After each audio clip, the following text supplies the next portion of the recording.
बिस्मिल्लाहिर्रहमानिर्रहीम। अस्सलाम वालेकुम काश्तकार भाइयों, आज बात करेंगे कि धान की जो पनीरी है उसका सही वक्त काश्त क्या है। जो मौसमी हम काश्त करते हैं उसके लिए तो वो कौन कौन सी वैरायटियाँ हैं जो हम इस वक्त काश्त कर सकते हैं, और उसका जो सही वक्त काश्त पनीरी का और जो तरीक़ाकार है वो उस पर बात करेंगे। तो सबसे पहले बात करते हैं कि वैरायटियाँ जो इस मौसम में काश्त की जा सकती, जो मौसमी काश्त है उसमें जो वैरायटियाँ काश्त की जा सकती हैं वो कौन कौन सी हैं। तो सबसे पहले ये जानते हैं कि जो जिसकी उम्र ज़्यादा दुरानियाँ वाली वैरायटी है उसमें आपकी कैनात, जिसको सुपर कैनात से भी लोग जानते हैं, लेकिन ओरिजिनल 11-21 एरोमेटिक के नाम से मशहूर है, और सुपर बासमती उसको भी बोलते हैं कुछ लोग। तो इसके अलावा कर्नल है या सुपर कर्नल भी लोग उसको जानते हैं, तो या सुपर चावल के नाम से भी जानते हैं। तो ये जो वैरायटी है इसकी जो उम्र है, इन वैरायटियों की जो उम्र है ये आपकी 130 से 135 दिन में ये पक कर तैयार होती है। तो इसकी जो पनीरी काश्त करने का जो वक़्त है, इसके अलावा एक और नई वैरायटी है जिसको अल खालिद के नाम से, नई मशहूर वैरायटी है जो अल खालिद के नाम से है, लेकिन इसका जो असल वैरायटी है ये 17-18 पूषा के नाम की ये वैसे इंडियन वैरायटी है, लेकिन यहाँ पे मशहूर किया है कि ये अल खालिद पाकिस्तानी वैरायटी है वैसे इंडियन वैरायटी, लेकिन बहुत अच्छी वैरायटी है। इसके अंदर खूबी ये है कि जो हमारी कैनात वैरायटी है उसके अंदर बैक्टीरियल ब्लाइट की जो बीमारी आती है, जिसकी वजह से जो सिट्टों में जो उसके जो मुंजर है उसमें दाने कम बनते हैं या वो सिट्टे खुश्क हो जाते हैं, यानी कि उसका मुंजर खुश्क हो जाता है, तो इसमें ये बीमारी कम आती है। तो ये 17-18, तो ये जो 3 वैरायटियाँ हैं इनकी जो उम्र है ये 130 से 35 दिन तकरीबन लग जाते हैं। तो इसका जो पनीरी काश्त करने का सही वक़्त है ये 1 जून से 7-10 तारीख यानी कि 10 जून तक लाजमी तौर पर काश्त कर ली चाहिए, ताकि आपकी बेहतरीन वक्त पे जाके शिफ्ट होके वक्त पे काश्त हो, ताकि अगली जो फसल आपने गंदम की लगानी है वो लेट ना हो। अगर इससे लेट करते हैं तो आप दूसरी वैरायटियों पे आपको जाना पड़ेगा। उनमें जो वैरायटियाँ हैं आप ये पूषा 1692 है या पूषा 1847 है, या इसी तरह हमारी जो किसान बासमती के नाम की वैरायटी है जिसको 1509 के नाम से भी हम जानते हैं, ये वैरायटियाँ आप। लेकिन इसके लिए जो पनीरी का वक्त काश्त है वो ये है कि आप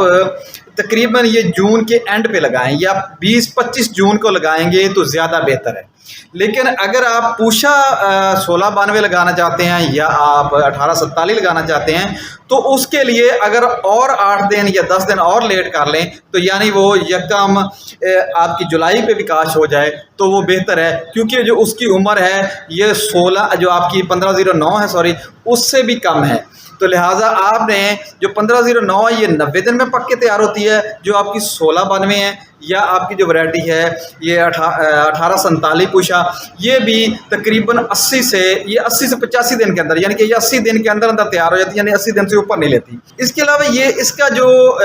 पनीरी काश्त करने का तरीका क्या है, तो वो 3 तरीके हैं काश्त करने के लिए। 3 तरीके हैं, उनमें से सबसे एक तो आम तौर पर जो जनूबी पंजाब में काश्तकार भाई है वो खुश्क तरीका इस्तेमाल करते हैं, दूसरा है दब का तरीका, और तीसरा तरीका जो है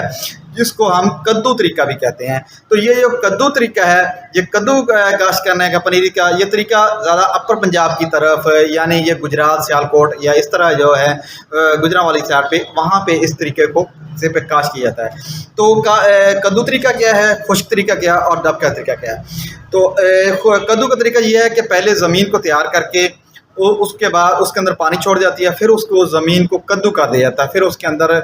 कनाल की या 10-10 मरले की जो उसके अंदर क्यारियाँ बना ली जाती हैं। फिर उसके बाद बीज को पहले से भिगो के रखा होता है, फिर उसको अंगूरी मारने के लिए छोड़ देता है, यानी जब बीज उग आता है फिर उगे हुए बीज को, यानी जो अंगूरी निकली हुई होती है उस बीज को छट्टा करते हैं पानी भरे हुए खेत के अंदर। तो ये है कद्दू का तरीका। तो दूसरा तरीका ये है कि आपने जो खुश्क तरीका है आमतौर पर वो ज़मीन तैयार करते हैं, खुश्क ज़मीन तैयार करते हैं और उसके ऊपर बीज का छट्टा कर देते हैं, ऊपर से गोबर, खुश्क गोबर यानी बारीक सा जो गोबर है खुश्क वो छटा कर देते हैं, या उसके ऊपर राख वो ऊपर छटा करके ऊपर से पानी भर देते हैं। और एक तरीका ये है कि पहले पानी भर देते हैं, फिर उसके ऊपर बीज छटा करते हैं और ऊपर से गोबर छटा करते हैं, इसको भी ये खुश्क तरीका ही कहलाता है। तो लेकिन इस तरीके दोनों से आमतौर पर काश है, लेकिन एक तीसरा तरीका जिसको मैं डब का तरीका ये भी है, लेकिन ये तरीका आमतौर पर बहुत कम लोग करते हैं। ये इसके